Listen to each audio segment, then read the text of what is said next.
నమస్తే welcome to my news నేను పుష్ప పలాస కాశీబుగ్గలోని వెంకటేశ్వర స్వామి ఆలయంలో జరిగిన తొక్కిసలాట ఘటన శ్రీకాకుళం జిల్లాలో విషాదం నింపింది. ఘటనపై సమాచారం అందుకున్న వెంటనే కేంద్ర పౌర విమానయాన శాఖ మంత్రి భోపాల్లో తన పర్యటనను ఆకస్మికంగా రద్దు చేసుకుని ఘటనా స్థలానికి చేరుకున్నారు. విశాఖ విమానాశ్రయంలో మంత్రులు నారా లోకేష్, హోంమంత్రి అనితలతో కలిసి కాశీబుగ్గ చేరుకుని తొలుత ఘటన జరిగిన ఆలయ పరిసరాలను పరిశీలించారు. ఘటనకు గల కారణాలు అడిగి తెలుసుకున్నారు.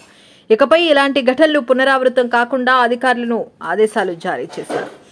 అసువులు భాసే స్థాయికి ఘటన జరగడం పట్ల విచారం వ్యక్తం చేస్తూ సమగ్ర దర్యాప్తుకు ఆదేశించారు. అనంతరం పలాస ప్రభుత్వ ఆసుపత్రిలో చికిత్స పొందుతున్న క్షతగాత్రులను మంత్రులు అచ్చెన్నాయుడు, కొండపల్లి శ్రీనివాస్, జిల్లా ఎమ్మెల్యేలతో కలిసి పరామర్శించారు. వేగంగా కోలుకోవాలని ధైర్యం చెప్పి మెరుగైన వైద్యం అందించాలని అక్కడి వైద్యాధికారులను ఆదేశించారు. కేంద్ర రాష్ట్ర మంత్రుల బృందం ఇచ్చిన ఓదార్పుతో అక్కడి వారు ధైర్యం తెచ్చుకున్నారు. అనంతరం మీడియాతో మంత్రి నారా లోకేష్ మాట్లాడుతూ రాష్ట్ర ప్రభుత్వం తరపున అందిస్తున్న సాయాన్ని తెలిపారు.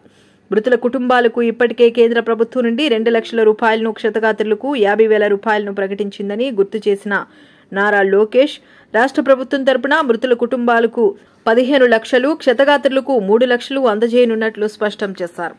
అందరూ ధైర్యంగా ఉండాలని, ఇకపై ఇలాంటి ఘటనలు పునరావృతం కాకుండా అప్రమత్తంగా ఉండాలని కోరారు. ఈరోజు కాశీబుగ్గ వెంకటేశ్వర స్వామి ఆలయం దగ్గర చాలా బాధాకరమైన ఘటన జరిగింది.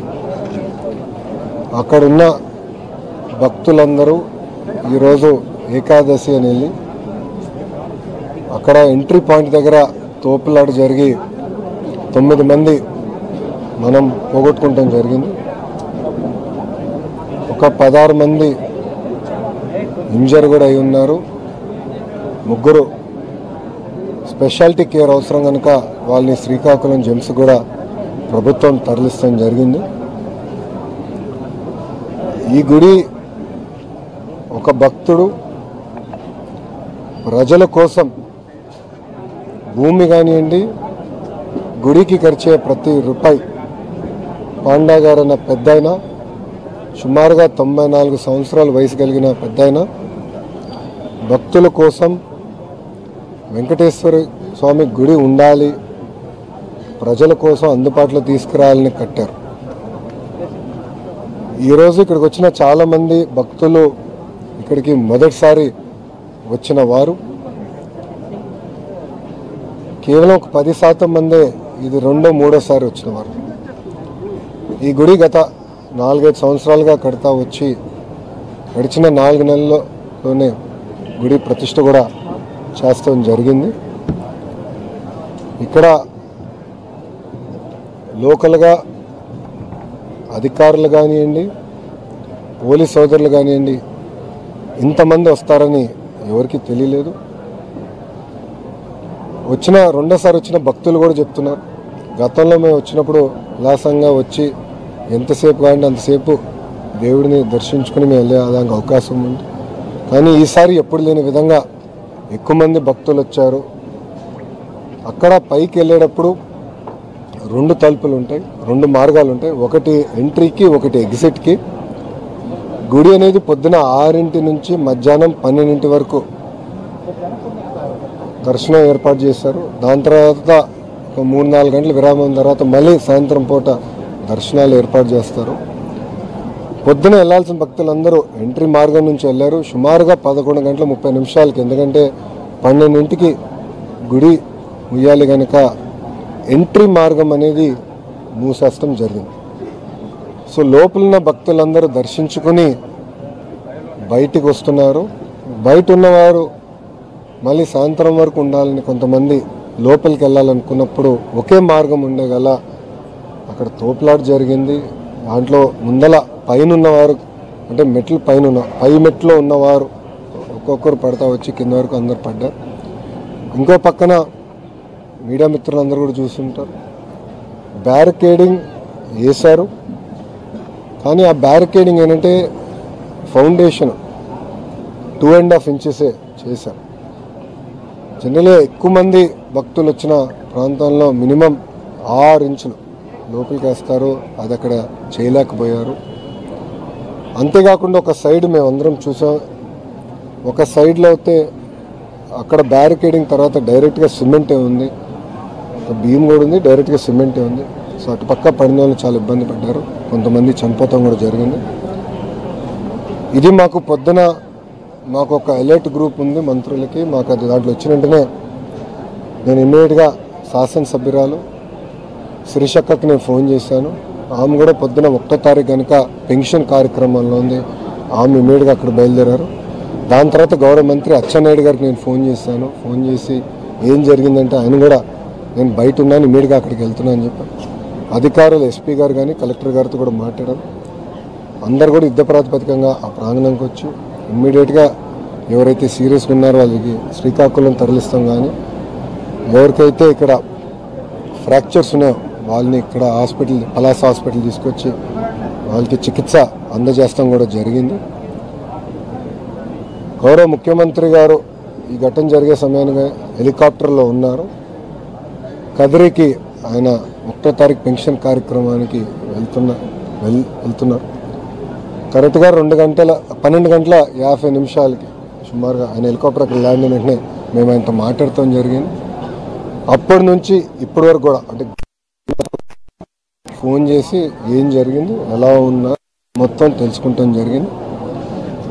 గౌరవ ముఖ్యమంత్రి గారి ఆదేశాల మేరకు చనిపోయిన ప్రతి కుటుంబానికి 15 లక్షల రూపాయలు ప్రభుత్వం తరపున ఆర్థిక సహాయం అందిస్తాం జరుగుతుంది.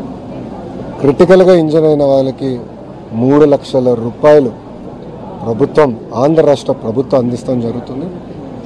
ఈ ఘటన జరిగిన వెంటనే ప్రధానమంత్రి కార్యాలయం కూడా వివరాలు తెలియజేస్తాం జరిగింది. వాళ్ళు కూడా ఫోన్ చేసి ఏం జరిగింది, ఎలా జరిగిందని కనుక్కుంటాం జరిగింది.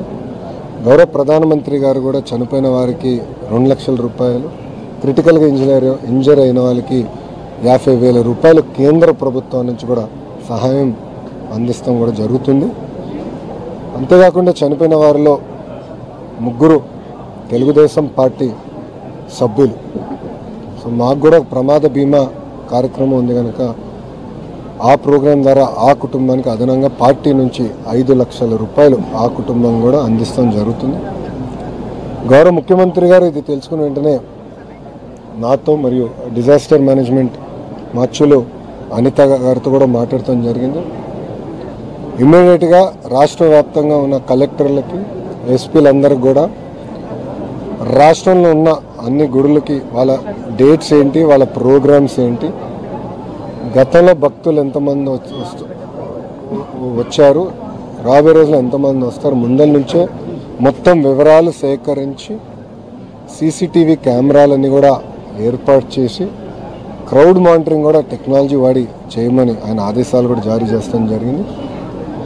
అంతేకాకుండా ఇలాంటి ఘటన, ఎందుకంటే ఎండోమెంట్ కింద ఉన్న గుడులకి ఒక వ్యవస్థ ఉంటుంది, ఒక మానిటరింగ్ మెకానిజం ఉంటాయి. ప్రైవేట్ గుడులు అంటే ప్రైవేట్ వ్యక్తులు గుడులు కట్టినప్పుడు దానికి తీసుకోవాల్సిన జాగ్రత్తలు ఏంటి, గుడి కట్టేటప్పుడు ఎస్ఓపీస్ ఏమేమి పాటించాలి, దానిపైన కూడా చాలా సీరియస్గా రూపొందించి అది కూడా అనౌన్స్ చేయమని గౌరవ ముఖ్యమంత్రి గారు మంత్రివర్గాన్ని కూడా ఆదేశాలు జారీ చేశారు. ఇది ప్రభుత్వం చాలా సీరియస్గా తీసుకుంటున్నాం. అనుకోకుండా ఇంకో ఘటన జరిగింది. గౌరవ ముఖ్యమంత్రి గారు ఆయన ఎప్పటి నుంచో ఒక ప్రోగ్రాం ఉంది కనుక ఆ ప్రోగ్రాంకి వెళ్ళొచ్చిన తర్వాత భవిష్యత్ కార్యాచరణ ఏంటి, ఎలా చేస్తే బాగుంటుందని పైన కూడా ఆయనతో చర్చించి గ్రూప్ ఆఫ్ మినిస్టర్స్ నిర్ణయాలు తీసుకుంటాం. అంతేకాకుండా పాండా గారు 94 సంవత్సరాల వయసు కలిగిన పెద్దయిన, సమాజంలో చాలా మంచి పేరున్న వ్యక్తి. ఆయన కూడా గుడి ఎదురుగా ఒక చిన్న రూమ్లో దేవుడి విగ్రహం రూమ్లో పెట్టుకుని చాప వేసుకుని కింద పడుకునే వ్యక్తి. దేవభక్తితో ప్రజలకి దేవుడిని దగ్గర చేయాలన్న ఆలోచనతో ఈ గుడిని ఆయన కడతం జరిగింది. సుమారుగా 12 ఎకరాల్లో మాకున్న సమాచారం మేరకు ఇప్పటికీ 15 నుంచి 20 కోట్ల రూపాయి సమకూర్చి సొంత నిధులు కూడా పెట్టి ఖర్చు పెట్టి గుడిని నిర్మిస్తాం జరిగింది. అధికారులు ఇప్పుడు మొత్తం వివరాలు తెలుసుకునేదానికి అక్కడున్న పనిచేసిన పురోహితులు కానివ్వండి, పాండా గారు కానివ్వండి, అదేవిధంగా గుడిని నిర్మించిన అంటే కన్స్ట్రక్షన్ వర్క్ చేసిన వ్యక్తులందరినీ కూడా వాళ్ళని కూర్చోబెట్టి వివరాలన్నీ కూడా ఎందుకు ఏమేమి వాడారు, ఎలా కట్టారు, ఎప్పుడు ఏం కట్టారు. ఎందుకంటే ఇది గుడి ఒకేసారి కట్టింది కాదు, కొన్ని దశల వారీగా కట్టుకుంటూ వచ్చారు. మేము కూడా చూసాం, మెట్ల దగ్గర కొంచెం దశల వారు కట్టారు, ముందర చిన్నది కట్టిన తర్వాత దశల వారు కట్టారు. సో ఎప్పుడు ఏం కట్టారు, ఎలా జరిగింది, ఇది మొత్తం వివరాలు తెలుసుకున్న తర్వాత భవిష్యత్తు కార్యాచరణ ప్రభుత్వం తీసుకుంటుంది. ఇక్కడ పరిస్థితి ఏం సార్, ఎలా ఉన్నది? ఇక్కడ ఎంతమంది ఇంజూర్ అయ్యారు? ఇక్కడ వాళ్ళ కండిషన్ ఎలా ఉంది? ఇక్కడ అందరూ సేఫ్గా ఉన్నారు. 16 మంది ఉన్నారు. ఇక్కడ అందరూ సేఫ్గా ఉన్నారు. ఇక్కడ ఏంటంటే క్రిటికల్ ఇంజరీ అంటే ఒక పెద్ద ఆమెకి 2 కాళ్ళు ఇరిగినాయి. సో ఆమె ఏంటంటే మేము ఫర్దర్ ట్రీట్మెంట్ చేయించాల్సిన అవసరం ఉంది. కొంతమంది ఇంటికి వెళ్ళిన తర్వాత ఒక నెల రికవరీ అయ్యేందుకు నెల పట్టవచ్చు, కొంతమందికి 6 నెలలు పడుతుంది. అది ఎంపీ గారు నేను కూడా మాట్లాడుకున్నాం. వాళ్ళకి కావాల్సిన సదుపాయాలు అంటే బెడ్, మెడికల్ గ్రేడ్ బెడ్ వాళ్ళ ఇంటికి పంపించే బాధ్యత కూడా మేము తీసుకుంటాం. అంతేకాకుండా ఎవరైతే ఇంజర్ అయి ఉన్నారో, క్రిటికల్ ఇంజర్ అయి ఉన్నారో వాళ్ళకి వారానికి ఒకసారి ఇద్దరిలో ఒకరు మేము మారుతాం, టైం టు టైం ఫాలోఅప్ చేద్దాం అని డిసైడ్ చేస్తాం. అంటే పర్ఫెక్ట్ రికవరీ అయ్యే వరకు మేము ఫాలోఅప్ చేస్తాం జరుగుతుంది. అన్నా మేము ఇన్వెస్టిగేట్ ఇప్పుడు ఇంత 9 మంది చనిపోయినప్పుడు గుడిని కట్టిన వారు, గుడిని మేనేజ్ చేస్తున్న వారు అందరినీ కూడా మేము విచారిస్తాం. ఆ విచారణ జరుగుతుందండి. సో మొత్తం వివరాలు తెలిసిన తర్వాత దాన్ని ఫర్దర్గా నేను స్పందించగలుగుతాను. ఇప్పుడు మా ప్రభుత్వం ప్రధానమైన ఫోకస్ భక్తుల్ని కాపాడుకోవాలి.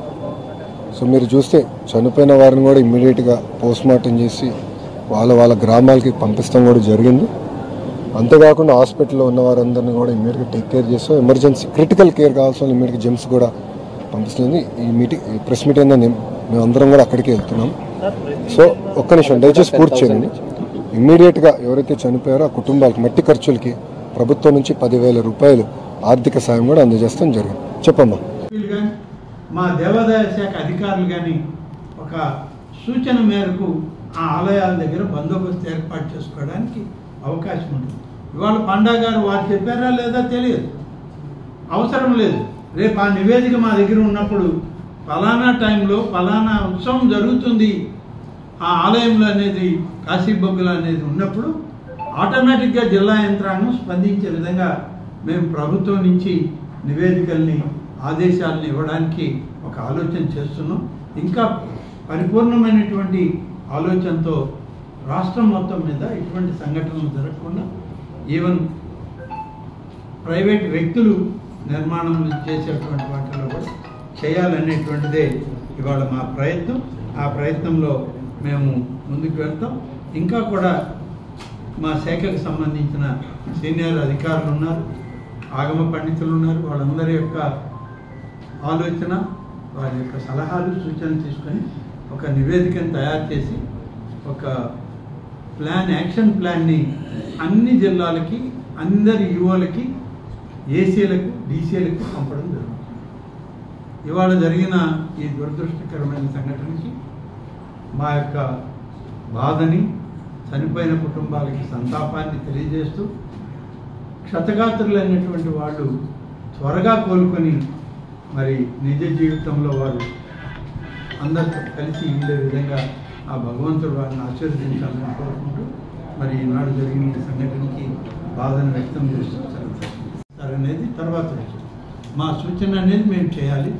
ఇంత పెద్ద ఇన్సిడెంట్ జరిగాక మేము ఇంకా కానీ ఇది పాండా గారి ఆలయం, మనకు బాధ్యత లేదని అనుకోవడానికి లేదు. మేము తప్పనిసరిగా దీనిలో ఇన్వాల్వ్ కావాల్సిన అవసరం. ఇది ఒక్కటే కాదు, అనేక ఆలయాలు ఉన్నాయి మాకు. దేవాదాయ శాఖలో ఉన్నాయి. దేవాదాయ శాఖ లేకుండా సొంతంగా వాళ్ళ నిధులు పెట్టి దాతలు చేరి లేదా సొంతంగా పాండా గారిలాగా అనేక ఆలయాలు, రామాలయాలు, అమ్మవారి ఆలయాలు ఇలా కడుతూ ఉంటారు. ఇవన్నీ కూడా ఇవాళ ఒక భద్రతలోకి తీసుకురావాల్సిన అవసరం ఉంది అనేది మాత్రం గమనించడం జరిగింది. దీనికి త్వరలోనే మాకు రాష్ట్ర స్థాయిలో దేవాదాయ శాఖ సీనియర్ అధికారులు, కమిషనర్ గారు, ప్రిన్సిపల్ సెక్రటరీ గారు, చీఫ్ ఇంజనీర్ గారు, ప్రధాన స్థపతులు ఉన్నారు, వారితో కమిటీ, అలాగే 3 కేబినెట్ మంత్రులు ఉన్నాం. నేను, నాతో పాటు రెవెన్యూ శాఖ మంత్రి, అలాగే హోంశాఖ మంత్రి, మేము ముగ్గురం కూడా ఎక్కడ పండుగ వాతావరణం వచ్చి ఎక్కువ భక్తులు వచ్చే ఆలయాలు ఉంటాయో అవన్నిటిని కూడా ముందుగానే పరిశీలించి దానికి తగు సూచనలు చేసి అవసరమైన మేరకు పోలీసు భద్రతను కూడా కల్పించాలి అనేటువంటిది మేము తీసుకునేటువంటి నిర్ణయాలు. ఈ నిర్ణయాలతో మేము ఇప్పటికే బ్రహ్మోత్సవాల్లో కానీ, కనకదుర్గమ్మ నవరాత్రి ఉత్సవాల్లో కానీ, అలాగే శ్రీశైల మల్లన్న ఉత్సవాలు, మహాశివరాత్రి ఉత్సవాలు, ఇటువంటి వాటి అన్నింటిలో ముగ్గురం అక్కడ అధికారులతో సంప్రదించడం, జిల్లా అధికారులను వాళ్ళకి సమన్వయం చేయడం ఇలా జరుగుతూ వచ్చింది. కానీ ఈనాడు ఇక్కడ జరిగినటువంటి వాతావరణం వేరు. దాదాపు 4 మాసాల క్రితం ప్రారంభమైనటువంటి ఆలయం.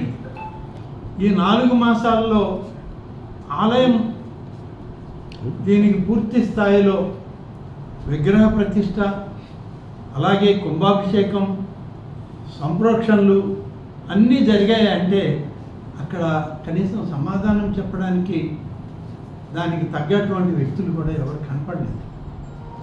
నిన్ననే కమిషనర్ గారు వచ్చి విచారించారు. మా జాయింట్ కమిషనర్ నిన్న మధ్యాహ్నంకి ఇక్కడికి వచ్చారు. కానీ సంబంధిత పూజారులు కానీ, ఆగమ పాండిత్యం తెలిసిన వాళ్ళు, తర్వాత ఆగమం ప్రకారం, నియమ నిబంధనల ప్రకారం ఇంత ఆలయం నిర్మాణం జరిగినప్పుడు చేయాల్సిన కార్యక్రమాలు ఉన్నాయని అడగడానికి కూడా ఎవరు కనపడలేదు. సరే, వాళ్ళందరినీ కూడా త్వరలోనే కలవడం జరుగుతుంది. కలిసి ఈ ఆలయం కూడా మేము వారికి ఒక అడ్వైజరీ కమిటీ ఉంది. అడ్వైజరీ కమిటీని కాన్స్టిట్యూట్ చేస్తాం. ఆ అడ్వైజరీ కమిటీతో వచ్చే నివేదికని పెద్దల పాండా గారికి కూడా ఇచ్చి చూపించి, మీరు ఇవి ఫాలో కండి, ప్రభుత్వం కూడా మీకు సహకరిస్తుందని చెప్తాం. వారు ఫాలో కావాలి, దాన్ని ఆచరించాల్సిన అవసరం ఉంది. ఇవాళ ఇంత జరిగాక మళ్ళీ ఆలయం ప్రారంభం చేయాలి అంటే తప్పనిసరిగా ఆగమ పండితుల యొక్క సూచనల మేరకు సంప్రోక్షణ జరగాలి. సంప్రోక్షణ జరిగి తిరిగి ఆలయం ప్రారంభిస్తే సనాతన ఆచారాలకి అనుగుణంగా ఆలయంలో శుద్ధి కార్యక్రమాలు పూర్తయ్యాక దైవ దర్శనం యథావిధిగా చేసేదానికి అవకాశాలు ఉంటాయి అనేటువంటిది ఇప్పటి వరకు మా దగ్గర ఉన్న సమాచారం. ఇంకా కూడా మేము ఆగమ పండితులు మిగిలినటువంటి వాళ్ళందరితో కూడా మాట్లాడి వారికి ఆ సూచన చేయడం జరుగుతుంది.